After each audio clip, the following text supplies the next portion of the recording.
আসসালামু আলাইকুম everyone. I hope সবাই ভালো আছেন। অনেক দিন পর একটা ভ্লগ শেয়ার করছি। আপনারা আমার স্টোরি দেখেই বুঝতে পেরেছিলেন আমরা পুরো ফ্যামিলি একসাথে আলহামদুলিল্লাহ উমরা করতে গিয়েছিলাম। সো আজকের ভ্লগে এগুলোই শেয়ার করব, আমাদের এক্সপিরিয়েন্স কেমন ছিল, জার্নিটা কেমন ছিল। যদিও উমরা করার আগের দিন থেকে উমরা করা পর্যন্ত আমি কোনো ভিডিও ক্লিপ নেই নাই। আমি আমার পুরো ফোকাস আমার উমরাতে দিয়েছি। ইনফ্যাক্ট তখন আমি আমার ফোনই বের করি নাই। অ্যান্ড আলহামদুলিল্লাহ আমি নিজেকে অনেক অনেক লাকি মনে করি, কারণ আল্লাহর হুকুমে আমার বার্থডের দিন আমরা আমাদের ফার্স্ট ওমরাটা করি। আমাদের পুরো ফ্যামিলিরই অনেক দিন থেকে একটা ইচ্ছা ছিল যে আমরা ওমরা করতে গেলে ফার্স্ট ওমরাটা আমরা একসাথে করব, বাট এত সাডেনলি সবকিছু হয়ে যাবে, আল্লাহ আমাদের ইচ্ছাটাকে পূরণ করবে এত তাড়াতাড়ি, এটা আমরা আসলে কখনোই ভাবিনি। আল্লাহ ইনভাইট করেছে আমাদেরকে তার ঘরে, আল্লাহর হুকুম ছাড়া এটা আর কিছুই না। এয়ারপোর্টে এসে খুবই রাশে আমরা আমাদের চেক ইনটা করি, আর আমরা আজকে সৌদি এয়ারলাইন্সে করে ঢাকা টু মদিনা যাচ্ছি। যদিও প্রথমে আমাদের কথা ছিল আমরা আগে মক্কায় যাব,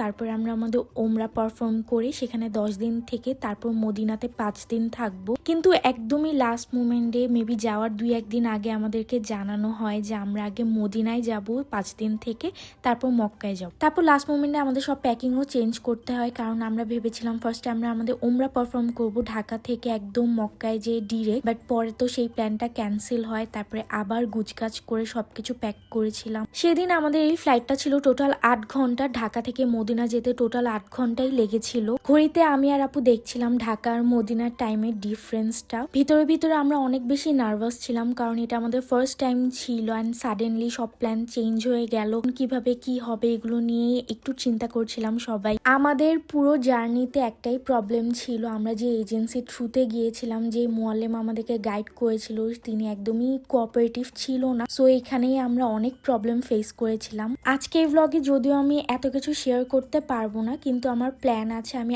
আরেকটা ভ্লগে ডিটেলসে সবকিছু আপনাদের সাথে শেয়ার করব, যে ওমরা যাওয়ার আগে কোন জিনিসগুলো আপনাদের মাস্ট খেয়াল রাখা উচিত, আর ওখানে যাইও আপনারা কোন জিনিসগুলো ফেস করা থেকে অ্যাভয়েড করতে পারেন। আর যেহেতু এটা আমাদের ফার্স্ট টাইম ছিল, আমাদের বুঝতে একটু টাইম লেগেছিল, কিন্তু পরে আমরা সব জিনিসগুলো বুঝতে পেরেছিলাম যে কিভাবে কোন গেট দিয়ে মসজিদে ঢুকতে হবে, কোন টাইমে ঢুকতে হবে, আর কিভাবে সবকিছু ক্যারি করতে হবে। সো আমাদের এক্সপিরিয়েন্স গুলো আমি নেক্সট ব্লগে ইনশাল্লাহ শেয়ার করবো আপনাদের সাথে। 10টার দিকে আমাদের হোটেলে পৌঁছাই, তারপরে সবাই ফ্রেশ হয়ে খাওয়া দাওয়া করে ফজর আর তাহাজ্জুদের নামাজ পড়তে মসজিদে যাচ্ছি। আজকে ভোরবেলা ভালোই ঠান্ডা ছিল। সবাই সবসময় বলে মদিনাতে অলওয়েজ একটা সকালবেলা ভোরবেলা ঠান্ডা বাতাস থাকে। আমাদের দেশে যেমন 5টা আজান দেয়, এখানে কিন্তু 6টা আজান দেয়। একটা আজান হচ্ছে তাহাজ্জুদেরও হয়। সো আমরা প্রথমে তাহাজ্জুদের নামাজ পড়লাম, তারপরে ফজরে আজান দিল, তারপর জামাতে একসাথে সবাই নামাজ পড়লাম, তারপর সবাই একসাথে নামাজ শেষ করলাম। নামাজ শেষ করে সবাই একটা জায়গায় ওয়েট করছিলাম। আমি আর আপু এখন জমজমে পানি নিতে যাচ্ছি। প্রথমে তো বুঝি নাই যে এখানে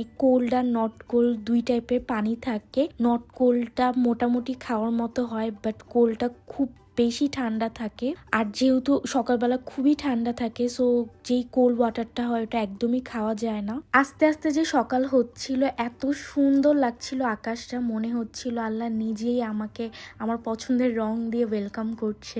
মদিনা এত বেশি সুন্দর, এখানকার মানুষ এত হাম্বল, এত সুইট, নরম প্রকৃতি। আর বলে না যে পৃথিবীর কোনো শহরে এত শান্তি পাওয়া যাবে না যেই শান্তি মদিনাতে পাওয়া যাবে। সত্যি হযরত মুহাম্মদ সাল্লাল্লাহু আলাইহি ওয়াসাল্লামের আমরা রওজা মোবারক দেখছিলাম এই যে দূর থেকে। আসলে আমরা যত দেখছিলাম মানে কোনোভাবে আমাদের মন ভরছিল, দেখে খুবই ইমোশনাল ফিল হচ্ছিল যে এত কাছ থেকে দেখতে পারছি। Grateful to Allah, Allah invite করেছে তার ঘরে। এরপর রুমে এসে ফ্রেশ হয়ে নাস্তা করে আমরা আবার রেডি হয়ে বের হয়ে যাই। 10 নম্বর গেট দিয়ে আমরা মসজিদে যেতাম। এই গেটের কাছে আমাদের হোটেল ছিল, এটাকে কুবা মসজিদ রোড বলে। হোটেল থেকে বের হয়ে হাতের ডানে বামে সব দিকে অনেক ধরনের দোকান ছিল। আমরা একটু আবায়ের দোকানে গিয়েছিলাম, কারণ বাংলাদেশ থেকে আমরা তেমন কোনো আবায়া কিনতে পারিনি, আনতেও পারিনি। সো আমরা এখান থেকে কয়েকটা আবায়া কিনেছিলাম। শপিং এর জন্য আমরা আলাদা কোনো টাইম বের করতাম না। যখন নামাজ পড়তে যেতাম অথবা আসার সময় চোখে যা পড়তো তখনই তা নিয়ে নিতাম। এই জিনিসটা আমি সবাইকে সাজেস্ট করব, ইনশাল্লাহ আল্লাহ তাআলা যদি আপনাদেরকে এখানে নিয়ে আসে, তাহলে আপনারা যখন যেখানে যে জিনিসটা দেখবেন যদি আপনাদের পছন্দ হয় নিয়ে নিবেন। মক্কায় যেয়ে নিলে ভালো হতো অথবা মদিনায় যেয়ে নিলে ভালো হতো, এটা চিন্তা করার কোনো কোনো দরকার নেই, যেখানে যেটা পছন্দ হবে সাথে সাথে নিয়ে নিই, পরে যাতে কোনো আফসোস না থাকে। মদিনায় আমরা যে 5 দিন ছিলাম, 5 দিনের রুটিন মোটামুটি সেমই ছিল। আমরা তাহাজ্জুদের নামাজ পড়তে একেবারে রাতের বেলা বের হয়ে যেতাম,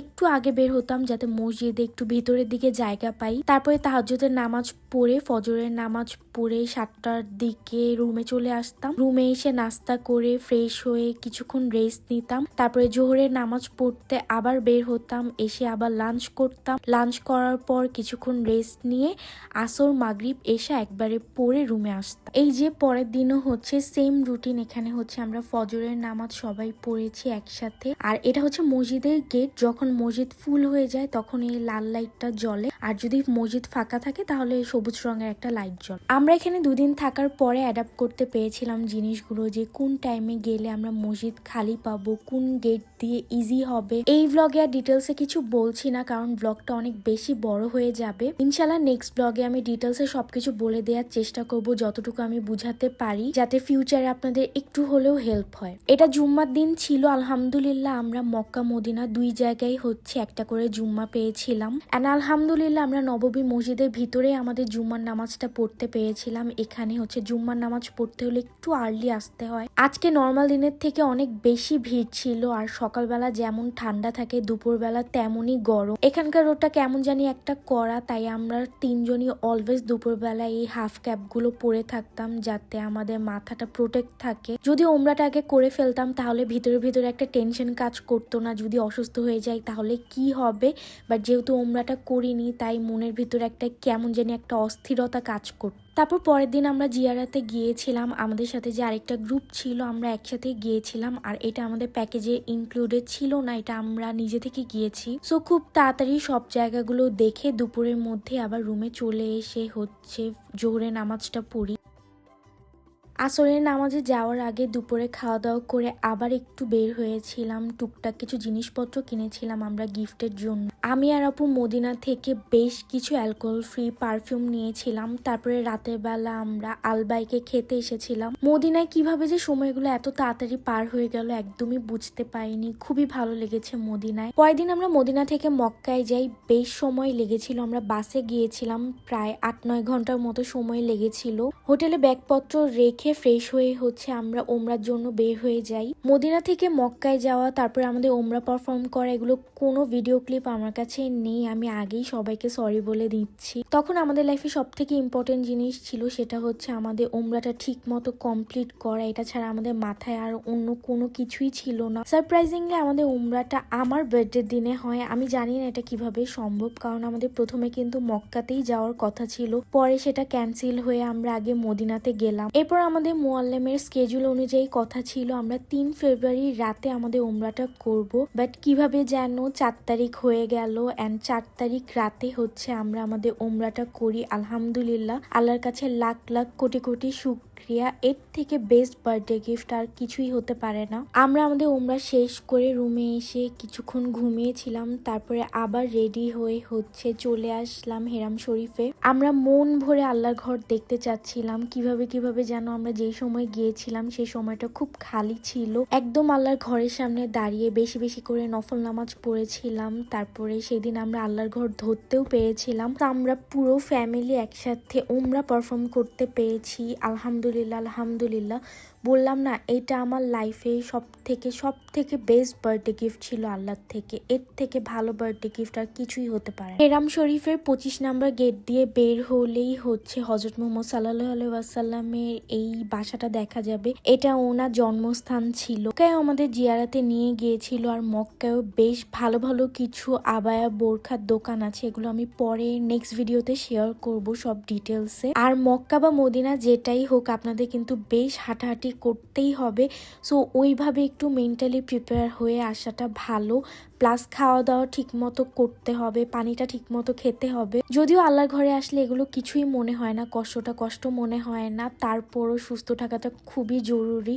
আল্লাহর ঘরে যতদিন থাকবো ততদিন যাতে সুস্থ সবল থাকি, সবাই ইবাদতটা ঠিক মতো করতে পারি, এটাই আল্লাহ তৌফিক দান করুক আমাদের। এখানে যেহেতু বেশ হাঁটাহাঁটি করতে হয়, আমরা একটা মলে এই ফুট মাসাজ আর বডি মাসাজটা ডিসকভার করি। করেছি। এখন মনে হতে পারে যে এটা আমাদের লাগবে না, এমনিই হবে, বাট ট্রাস্ট মি, এটা খুবই কাজের একটা জিনিস। আমি ডিটেলসে নেক্সট ব্লগে এটারও সবকিছু শেয়ার করব। So yeah, that's it for today's video. আমি মন থেকে দোয়া করি আল্লাহ যাতে এই অপরচুনিটিটা সবাইকে দেয়, মানে একবার হলেও যাতে আল্লাহর ঘরে সবাই আসতে পারে ইনশাল্লাহ। এটা এত সুন্দর একটা এক্সপিরিয়েন্স যেটা মুখে বলে বোঝানোর মতো না। আমরা যখন মক্কা ছেড়ে ঢাকায় ব্যাক করছিলাম তখন খুবই খারাপ লাগছিল, মনে হচ্ছিল কি যেন একটা ছেড়ে যাচ্ছি, আর খুবই খুবই হ্যাভি ফিল হচ্ছিল। সো তো এটাই ছিল আমার মক্কা মদিনার জার্নি। আমি চেষ্টা করব নেক্সট একটা ভ্লগে সবকিছু ডিটেলসে বলে দেওয়ার, যাতে সামনে যারা যেতে চাচ্ছেন তাদের একটু হলেও হেল্প হয়। তো আজকে ভিডিওটা এখানেই শেষ করছি। Thanks for watching.